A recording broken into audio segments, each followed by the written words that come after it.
Setup is where we configure important information for the intercoms. Select the intercom you want to make changes to. The master code goes at the start of every programming and trigger message. If this is incorrect, these messages will be ignored. Enter the telephone number of the SIM card inside the intercom. The functions available depend on the model and firmware of the intercom you have. If you are not sure of these details, you can check them by pressing Check Model and Firmware. The message received will show the model and firmware version. Change the model and firmware here.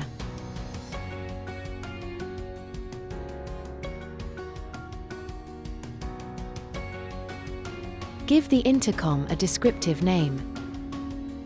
Expect replies enables and disables confirmation reply messages, showing that the programming message is received and completed.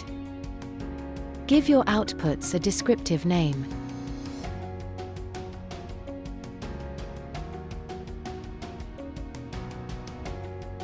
Remote relays are remote switches that can be controlled by the intercom.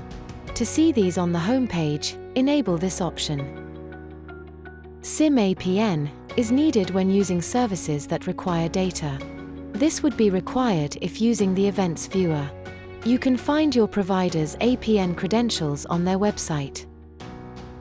To receive events, watch the Events Beginner video for more information. When all your changes have been made, press the Save icon in the top left corner of the page. Thanks for watching.